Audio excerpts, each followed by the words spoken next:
Baik. Assalamualaikum warahmatullahi wabarakatuh. Kembali lagi bersama saya Nabila Khairunisa dan rekan saya Poppy Septi Alfa. Pada malam ini kami akan membahas mengenai chapter kelima dari sistem pengendalian manajemen mengenai profit center atau pusat laba. Nah, sebelumnya, dalam proses menganalisis kinerja perusahaan, di samping dilakukan dengan melihat laporan keuangan perusahaan, itu juga bisa dilakukan dengan menggunakan analisis rasio keuangan, di mana dari sudut pandang investor, salah satu indikator penting untuk menilai prospek perusahaan di masa yang akan datang, itu adalah dengan melihat sejauh mana pertumbuhan profitabilitas perusahaan. Nah, laba perusahaan dalam hal ini dapat dilakukan dapat dijadikan sebagai ukuran dari efisiensi dan efektivitas dalam sebuah unit kerja, karena tujuan utama dari penilaian perusahaan sendiri adalah untuk memperoleh laba yang sebesar-besarnya dalam jangka pendek maupun jangka panjang. Nah, oleh karena itu, laba suatu perusahaan, khususnya pada pusat laba atau profit center tadi, atau unit usaha yang menjadikan laba sebagai tujuan utamanya, merupakan alat yang baik untuk mengukur prestasi pimpinan atau manajer, atau dengan kata lain, efisiensi dan efektivitas dari perusahaan dapat dilihat dari laba yang diraih unit tersebut. Nah, kembali lagi ke topik awal kita pada malam hari ini, yaitu mengenai profit center atau pusat laba. Mungkin Saudari Kopi bisa menjelaskan lebih lagi mengenai definisi atau pengertian pusat laba itu sendiri. Baik, terima kasih Bill mengenai pusat laba. Ketika kinerja finansial suatu pusat tanggung jawab diukur dalam ruang lingkup laba, yaitu selisih antara pendapatan dan beban, maka pusat ini disebut sebagai pusat laba atau profit center. Dengan kata lain, pusat laba adalah suatu unit organisasi yang di dalamnya pendapatan dan beban diukur secara moneter. Laba merupakan ukuran kinerja yang berguna karena laba memungkinkan manajemen senior untuk dapat menggunakan satu indikator yang kompresif dibandingkan jika harus menggunakan beberapa indikator.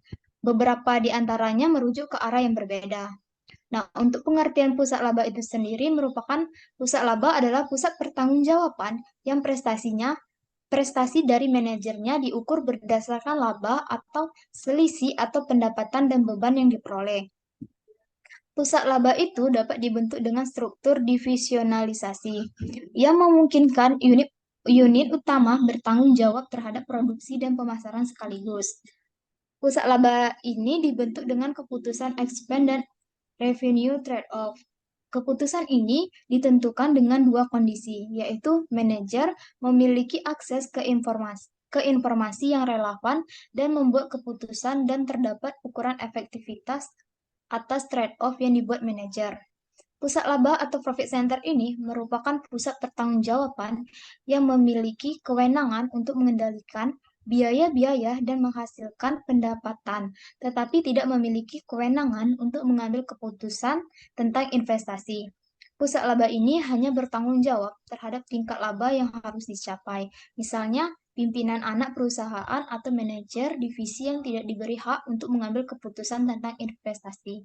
Nah, itulah mengenai pengertian dari pusat laba. Pastinya dalam pusat laba itu kan tadi merupakan pusat pertanggungjawaban. Pasti dalam pusat laba itu memiliki kondisi-kondisi dalam mendelegasikan tanggung jawab laba. Nah, bisa Nabila jelaskan kondisi-kondisi dalam mendelegasikan tanggung jawab laba itu bagaimana? Baik, banyak keputusan manajemen itu melibatkan usulan meningkatkan beban dengan harapan bahwa hal itu akan menghasilkan peningkatan yang lebih besar dalam pendapatan penjualan perusahaan. Nah, keputusan seperti ini itu disebut sebagai pertimbangan biaya atau pendapatan, atau istilahnya itu adalah expense revenue trade-off. Nah, tambahan beban iklan tuh adalah salah satu contoh contoh dari revenue trade-off itu tadi. Nah, untuk dapat mendelegasikan keputusan trade-off semacam ini dengan aman ke tingkat manajer yang lebih rendah, ada dua kondisi yang setidaknya itu harus dipenuhi. Saudari Poppy. Yang pertama itu adalah manajer harus memiliki akses ke informasi relevan yang dibutuhkan dalam membuat keputusan serupa. Lalu yang kedua itu adalah harus ada semacam cara untuk mengukur efektivitas suatu trade-off yang dibuat oleh manajer. Tuh. Jadi eh, itu adalah contoh kondisi dalam mendelegasikan tanggung jawab laba. Selanjutnya mungkin kita bisa berbicara mengenai manfaat dari pusat laba atau profit center itu sendiri, Saudari Devi. Baik, untuk manfaat pusat laba itu ada beberapa manfaat yang menjadikan unit organisasi sebagai pusat laba dapat memberikan manfaat. Di antaranya itu, yang pertama itu, keputusan operasional dapat dilakukan lebih cepat karena tidak memerlukan pertimbangan dari kantor pusat. Nah, yang kedua itu, kualitas keputusan cenderung lebih baik. Mengapa demikian? Karena dilakukan oleh orang yang benar-benar mengerti tentang keputusan tersebut. Kualitas keputusan dapat meningkat karena keputusan tersebut dibuat oleh para manajer yang paling dekat dengan titik keputusan. Yang ketiga ada manajemen kantor pusat bebas dari urusan operasional rutin dan bisa lebih fokus pada keputusan yang lebih luas. Yang selanjutnya yang keempat itu kesadaran laba lebih meningkat pada manajer pusat laba karena ukuran prestasinya adalah laba. Kesadaran laba ini dapat ditingkatkan karena para manajer yang bertanggung jawab atas laba akan selalu mencari cara untuk meningkatkan labanya. Manfaat yang kelima, pengukuran prestasi pusat laba lebih luas daripada hanya pengukuran pada pusat pendapatan dan pusat biaya yang terpisah. Selanjutnya, manajer pusat laba lebih bebas berkreasi. Manfaat yang selanjutnya yang ketujuh itu ada dapat difungsikan sebagai pusat atau sarana pelatihan yang handal karena pusat laba hampir sama dengan satu perusahaan yang independen. Yang ke-8, memudahkan kantor pusat untuk memperoleh informasi profitabilitas dari komponen produk-produk perusahaan. Yang ke-9, untuk meningkatkan kinerja bersaing karena outputnya siap pakai atau jelas dan sangat responsif terhadap tekanan. Yang selanjutnya yang ke-10 itu ada kecepatan dari pengambilan keputusan operasional dapat meningkatkan karena tidak perlu mendapat persetujuan terlebih dahulu dari kantor pusat.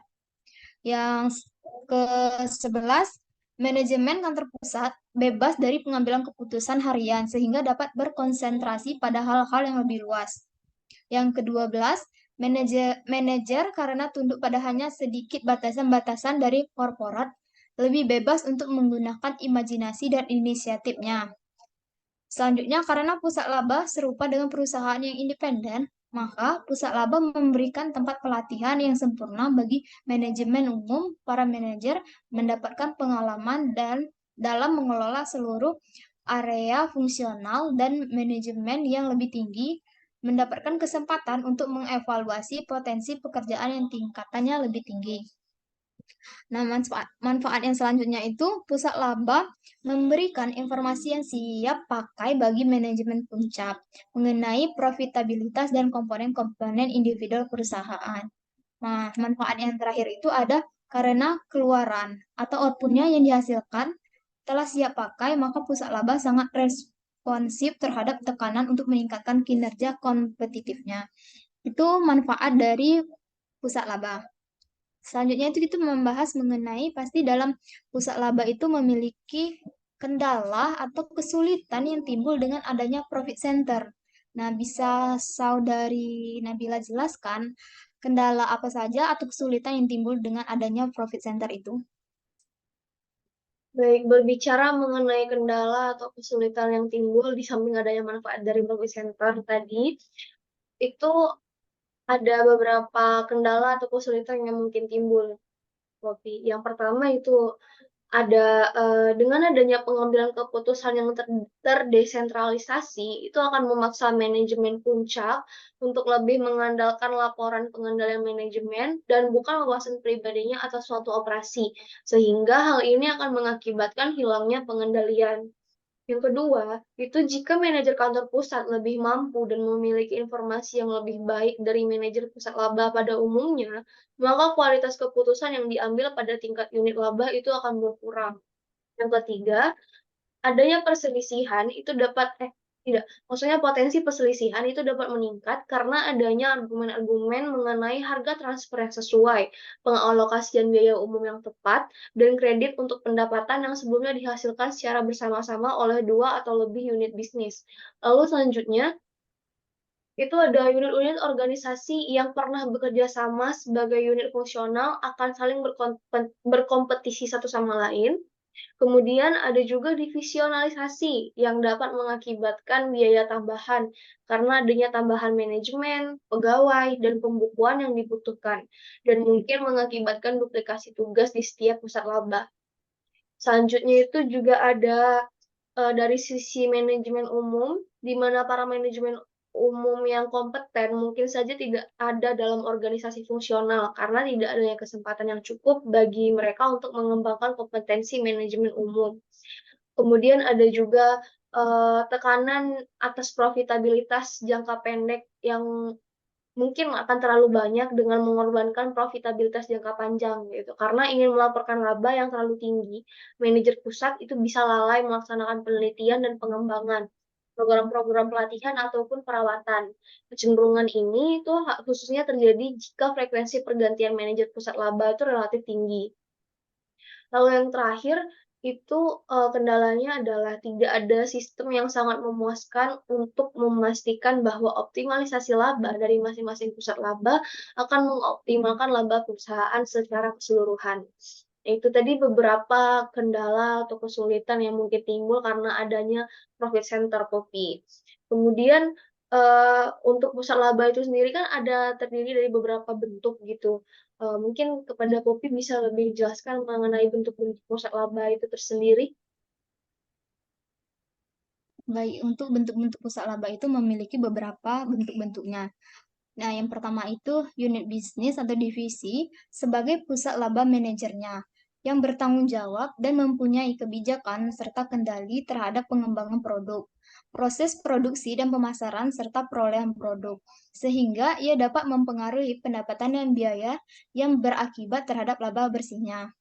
Proses tersebut menciptakan unit usaha yang bertanggung jawab terhadap manufaktur dan pemasaran suatu produk. Bentuk yang selanjutnya itu unit-unit fungsional sebagai pusat laba. Pada perusahaan multibisnis, setiap unit diperlakukan sebagai penghasil laba yang independen, tetapi bisa saja terorganisasi dalam bentuk fungsional, misalnya manufaktur dan jasa. Misalnya juga fungsional pemasaran, di mana aktivitas pemasaran dijadikan sebagai pusat laba dengan cara yang pertama itu membebankan biaya dari produk yang dijual melalui harga transfer dengan cara membuat trade-off pendapatan atau biaya yang optimal.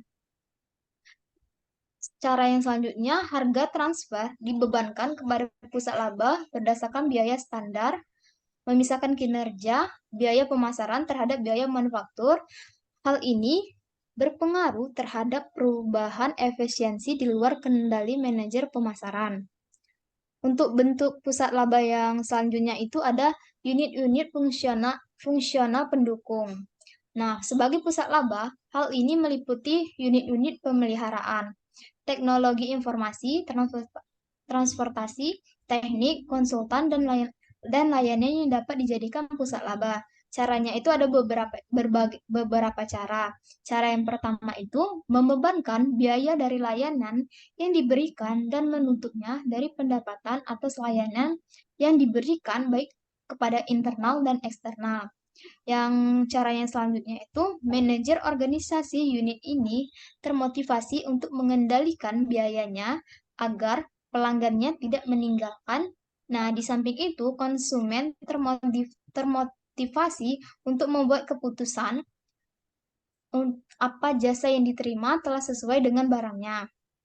Nah, organisasi lainnya sebagai pusat laba meliputi organisasi cabang pada area geografis tertentu, yang manajernya tidak mempunyai tanggung jawab manufaktur atau pembelian dan profitabilitasnya merupakan satu-satunya ukuran kinerjanya. Contohnya itu toko-toko rantai retail, restoran cepat saji, dan hotel-hotel pada rantai hotel. Nah, itulah beberapa bentuk dari pusat laba. Selanjutnya kita membahas mengenai unit bisnis sebagai pusat laba dan batasan atau wewenang unit bisnis. Nah, bisa Saudari Nabila jelaskan bagaimana unit bisnis sebagai pusat laba dan batasan atas wewenang unit bisnis itu? Eee, Hampir semua unit bisnis itu diciptakan sebagai pusat laba, karena manajer yang bertanggung jawab atas unit tersebut memiliki kendali atas pengembangan produk, proses produksi, serta pemasaran produk. Nah, para manajer tersebut berperan untuk mempengaruhi pendapatan dan beban sedemikian rupa sehingga dapat dianggap pertanggungjawaban atas laba bersih.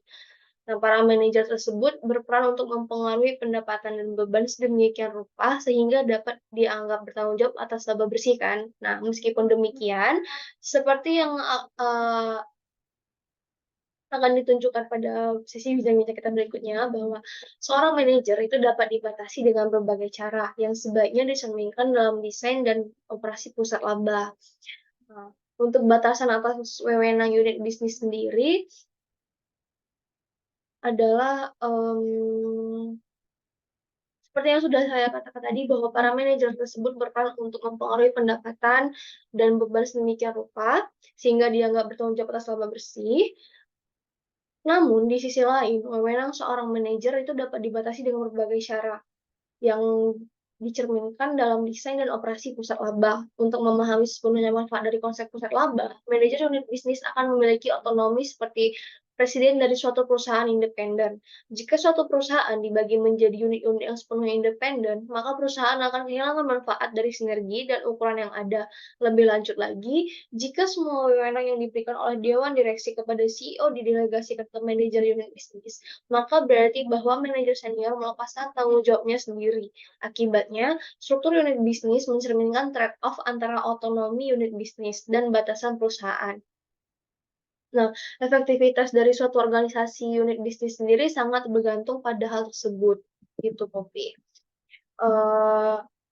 Dari sisi unit bisnis lain, mungkin dari Poppy ingin menambahkan mengenai batasan dari unit bisnis lain.